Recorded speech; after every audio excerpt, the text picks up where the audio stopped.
Meron tayong gawa ngayon, mini rep ata. Mini rep siya.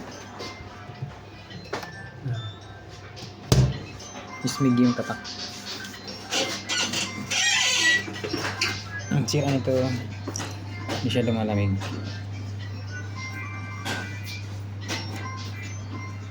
Ito yung diagram niya, no? Heater siya, tapos ginagamitan siya ng ammonia. Ammonia daw yung ganitong design. Kailangan mo nang initin yung sa loob, tapos saka siya mag-circulate yung pinaka-refrigerant na ammonia. Ito lang yung control niya, late na. Titingnan natin kung anong sira nito. Dapat mapagana niya yung heater itong heater na to. Pag uminit na siya, saka mag-activate yung ammonia, saka siya mag-circulate. Tingnan natin yan guys, kung magagawa natin. Ismig yan guys, ismig. Supply natin yan mga master. Itong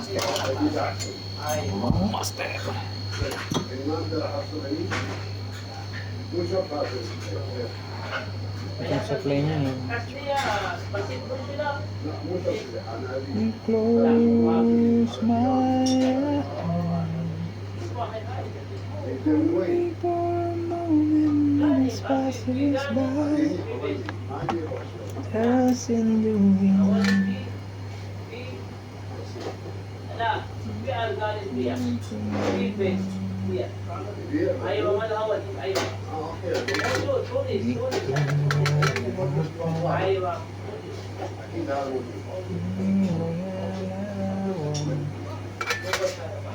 Kita ba guys?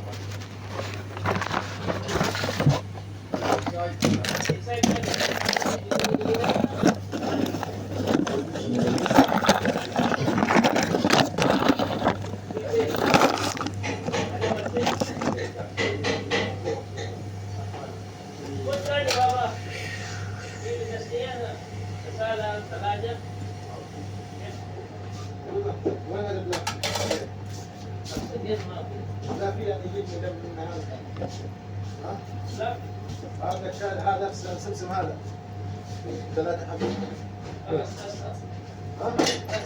Dapat dito magkakaroon dito ng output na 220. Dapat magkakaroon ng output yan dito na 220 sa dalawang pin na to. Itong dalawa ng pin na to. Kasi yun yung papunta ng heater. Tingnan ko muna kung may shortage.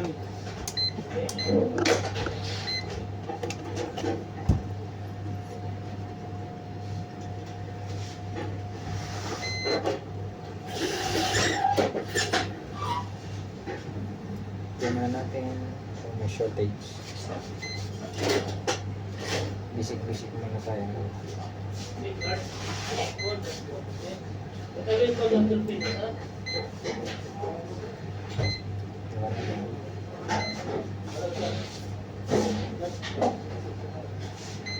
Nakakapagdulat ako siya nito.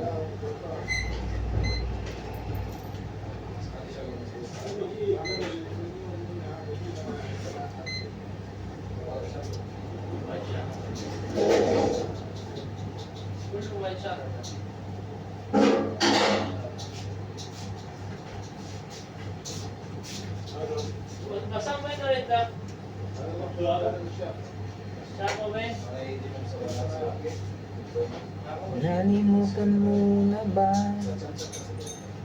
ang mga pangako mo?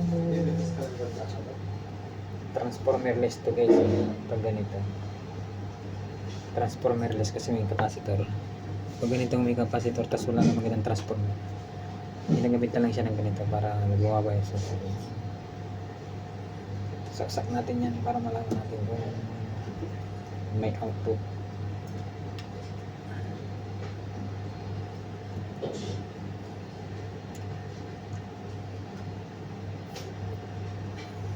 Sana maulit muli.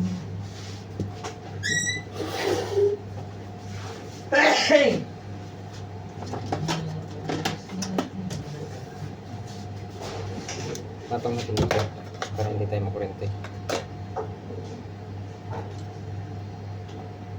Neutral power.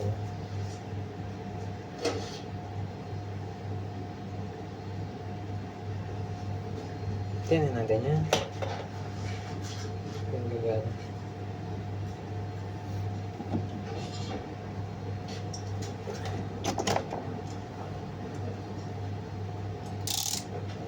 $220.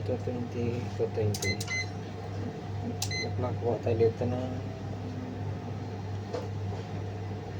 supply. Bagsak yung supply, 2 volts lang. 2 volts lang. Ang bagsak. Ang baba ng supply.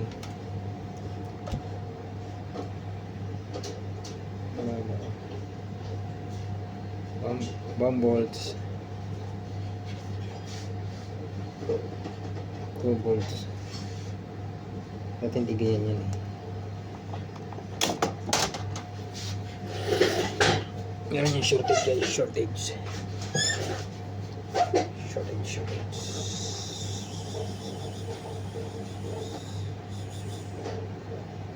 Ito tapos isang diode na ito sa ito.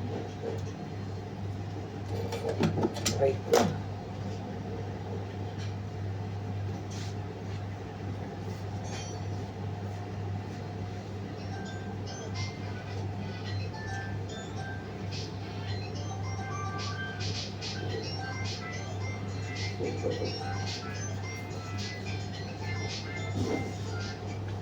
Hindi pa pasok na bakal sa ano ko.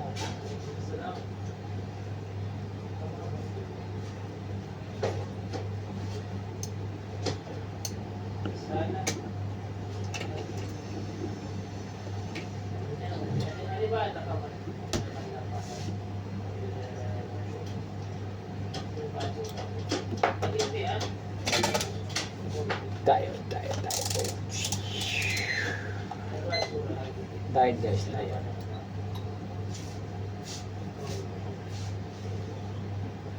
Okay naman yung diode eh. Ang pinagdududaan nila yung capacitor nito eh, baka sira yung capacitor. Diode. Okay naman yung diode natin.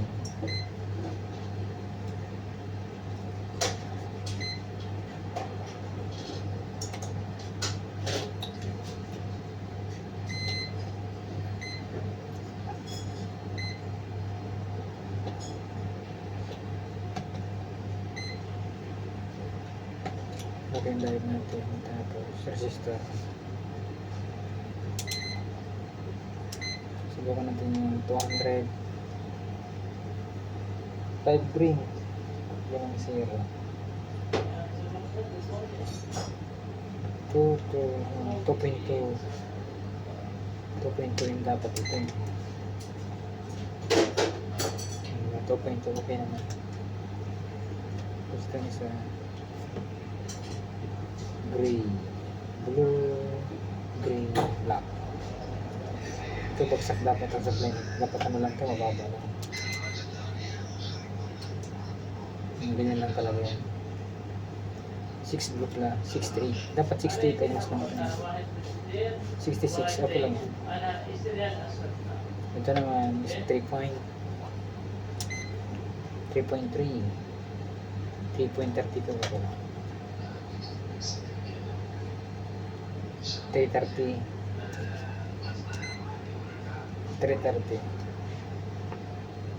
Ito lang yan. Okay lang. Ganun din ito. So itong isang diode na to. Capacitor to. Yung kulay.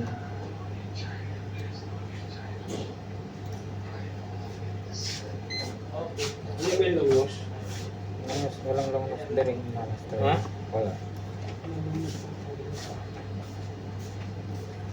Hindi naman to, malabo naman to kasi pag sira to dapat bigyan na agad yung relay niya eh.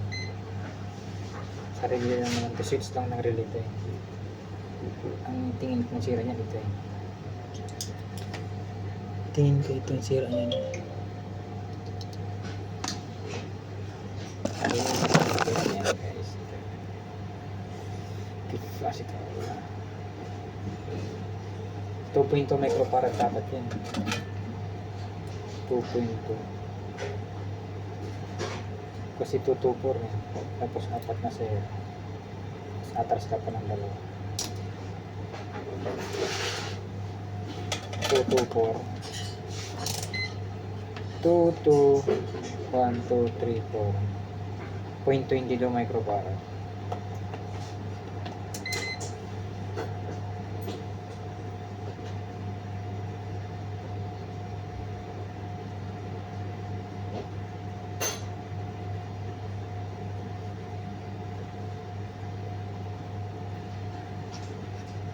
Two, two, two. Pares lang naman eh. 2, 2, 2. 2, 2, 1, 2, 3, 4. 220 nanofarad dapat yan. Sira eh. Sira. Pili natin i-convert dito ng power supply. Magmula nang makilala ka,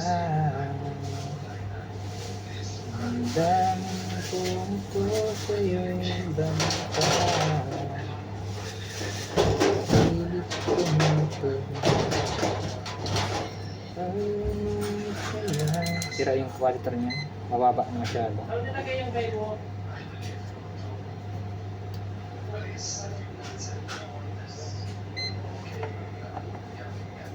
Ang tunay na. Kasi ang 224 220 nanofarad kasi yan eh. 2220 yun ang katumbas yun. Pag microfarad naman 0.22 microfarad.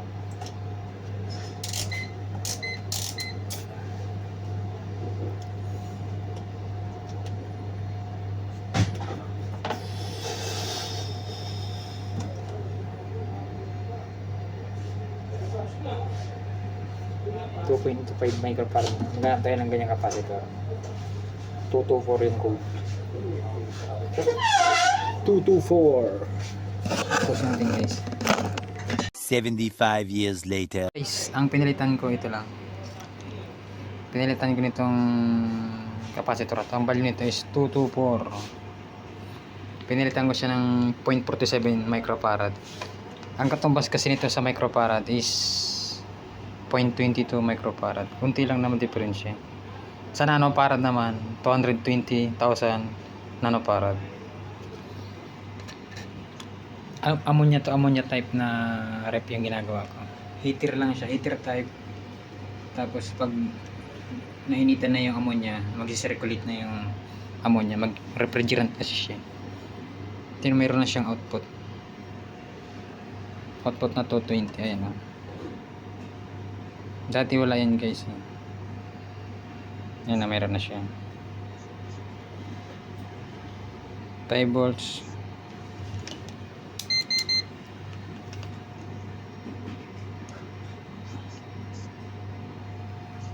.8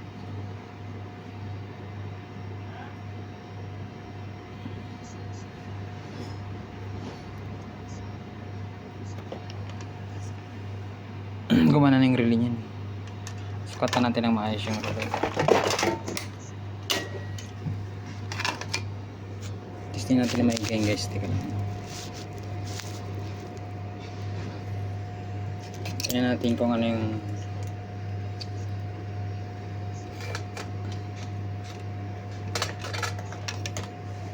supply ng relay kung ano.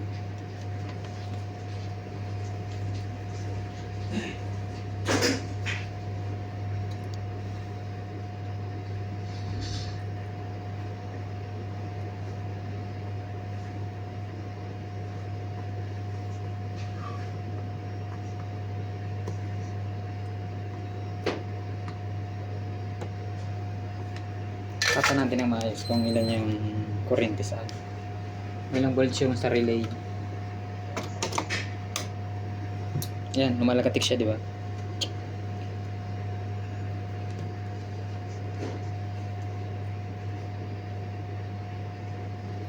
Parang ano siya, pag on mo siya, mayroon siyang interlocking. Saglit lang papasok yung kuryente sa relay.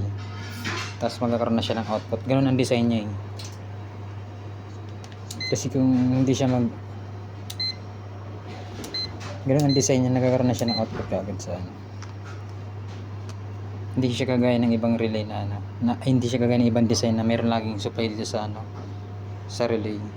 Pansinin niyo wala siyang supply. Pero meron na siyang output. Yan oh. 234 ay 232. Pero pag sinukatan mo siya sa coil, wala siya oh. Wala siya, di ba? Wala ka masukat. Pero pag pansinin mo siya, papatayin natin.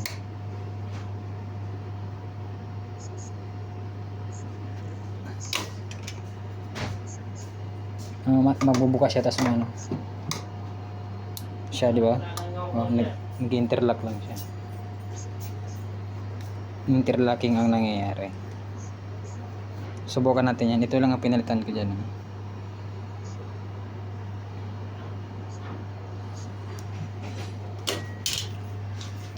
Palitan mo na yun ang control. Napalitan ka ng control yun, sir? Okay na?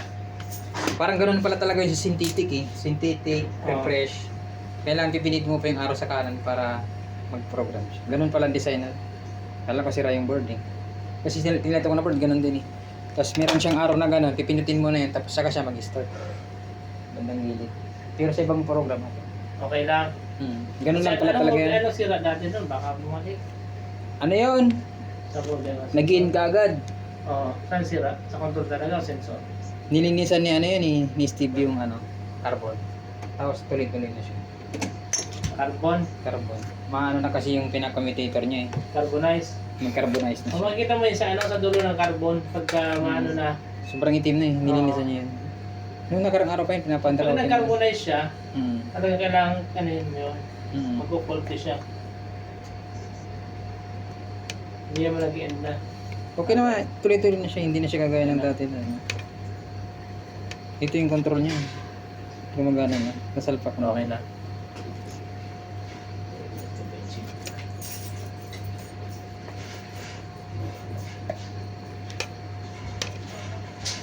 Ang pangit na ng tip ko guys.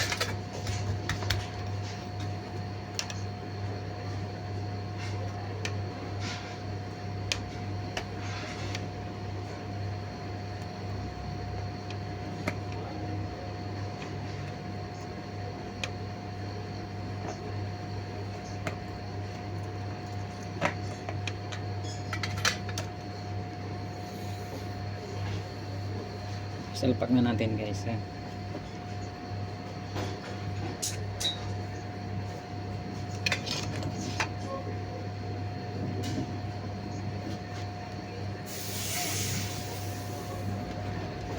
See you beside me, it's only a dream.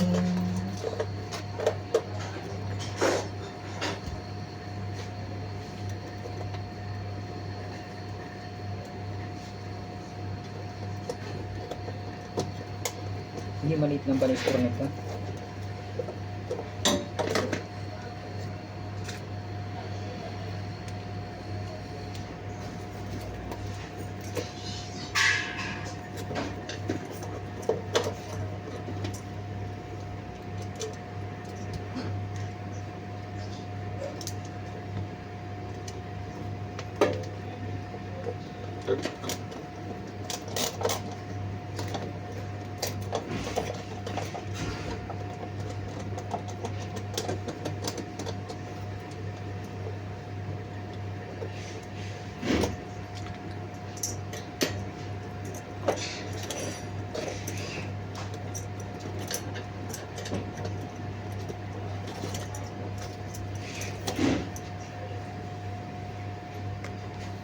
Tingnan natin yung gagawin.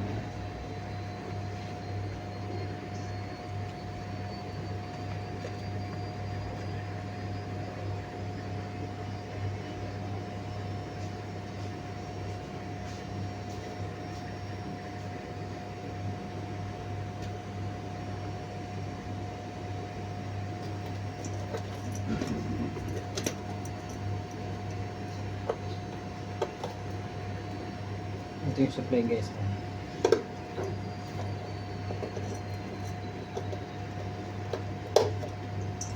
Tapos yung sa heater na dalawa. Tapos ito na yung heater.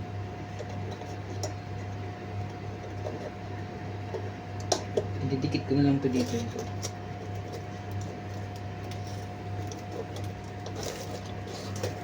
Ididikit ko yun. Pansamantala, ganyan muna yun. So, ididikit ko dito yan. Ididikit ko dito yan. Dapat masukatan natin ang ammeter dito para makita natin kung umandar ng heater. Kuha ko ng planimeter. Master Tony! There's may planimeter.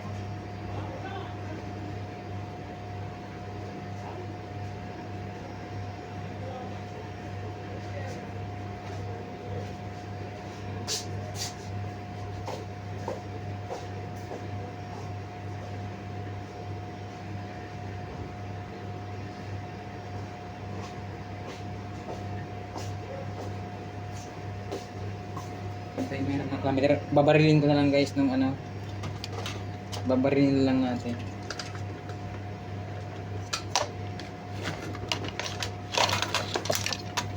Testingin natin guys kung gagawin. Pero bago natin testing, tingnan natin may kung ma-short ito. Kaya tayo masa buga.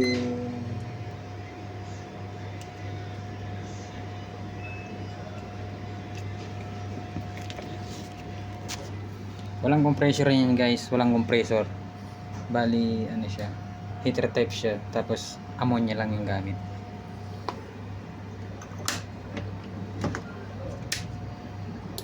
Yan, tumunog na siya.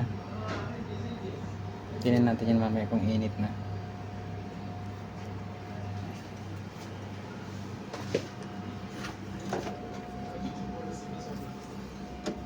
Babarilin natin mamaya yun guys.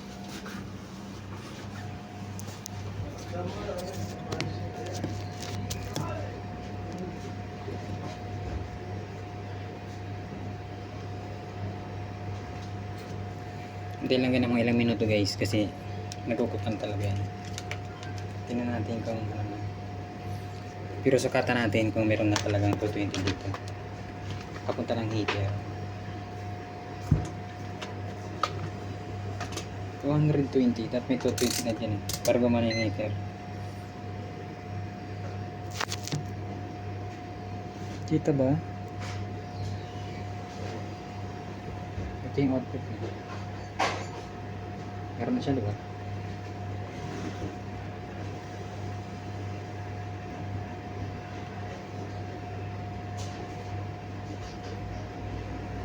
Hintayin lang natin yan. Update ko kayo guys, kailangan natin ibabad yan. Kung meron na siyang 220 sa output. Input, itong dalawa.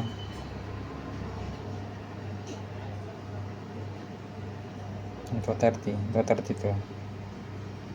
Tapos ito naman yung output. Meron na diba? Goods na yan, hintayin na lang natin. Update ko kayo guys. Ammonia type na rep, mini rep.